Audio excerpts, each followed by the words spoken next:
Good morning mga kabutil. Another day, another vlog tayo mga kabutil. As another day, farming na naman tayo mga kabutil. Matanim tayo ng sitaw. Ayan. Verdania Yardlong Bean. Baka naman kondor. Ayan. Kasi wala na pong galante, naubos na po. Pero pwede na po yan. Kasi sa totoo lang, marami na naman po nagtatanim na mga farmers kasi mahal po ang gulay. Kahit sa probinsya mahal po ang gulay, lalo na po siguro sa Maynila. Kaya yan po, binabad ko muna yan para po siya mamaga, para bukas o sa makalawa yan po ay may urot na o tutubo na.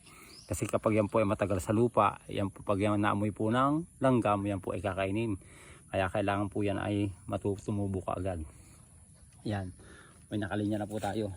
Hindi na po ako nagkakama kasi ito po ay bagong tuklas itong farm na to. Ito yung medyo matataba pa pong lupa. Ayan, hinililira ko lang po ganun kasi yan po ay lalagyan ko po ng net vines yung kapag kapagapangan. Kasi yung dati ko doon medyo matrabaho kasi yung po ay nakulang ko na 1,000 na puno ay panay po yun, panay kahoy. Maraming kahoy ang kailangan. Ngayon dito po lalagyan ko po ng vines yung pagapangan para siguro mga 5 hanggang 6 na kahoy lang ay pwede na mga butil. Ayan. Tapos sumagilid na to kasi po ito yung mga nyugan. Yan. Siyempre doon lang po tayo magtatanim sa medyo nasisilayan ng araw. Pwede po natin ito lagyan ng kahit talong o kaya kamatis, yung mga gilid-gilid ano po, para po may pakinabang. Lahat ng lupa na bakante kailangan po natin taniman. Kaya dito po medyo maganda po ang aking location dito kasi malapad po ang taniman. Ayan, may mga nyug pero pwede naman po tayong sumingit sa basta nasisikatan ng araw mga budil. Kaya ano pa ang ginagawa natin? Tayo ay magtatanim. Okay mga budil, tayo ay magtatanim.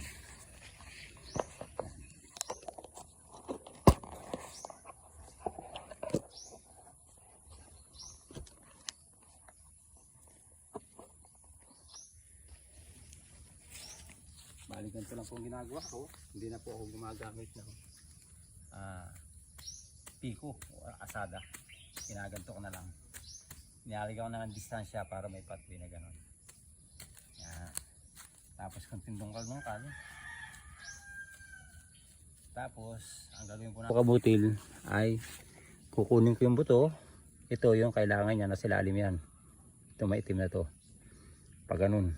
Yan. Hindi po masyado malalim. Yan, ganun din po. Yan. Kailangan may agwat bago tabunan natin ang konti. Konti lang, adiin na natin ang konti. Ganito na mga kabutil ang pagtatanim ng sitaw. Para po yung ilalim na yun, doon po kasi dumadaan ang ugat. Yan sa ilalim na yan. Kaya kailangan pa nakaganon. Huwag po kung ano-ano nakatayo, ganyan. Kasi ang iba bumabaloktot, pero pag nakaganyan, dire-diretso po ang kanyang pagtubo. Sana po may kabutil, meron kayo natutunan sa aking kunting tips sa pagtatanim ng sitaw.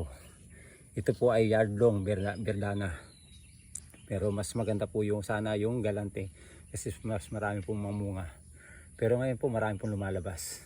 Pero subok na po ang galante sa tatag niya sa pamumunga, marami. Pero subukan natin doon yung Yardlong ng gawa ng kondor. Baka sakali. First time kong gumamit ito, baka sakaling gumanda. Okay mga butil, muli isang mapagpalang sa lahat. Tayo po ay laging masaya sa ating mga ginagawa mga butil. Kaya ingat-ingat tayo lang. Thank you for watching. Paki-follow, like, and share. Salamat!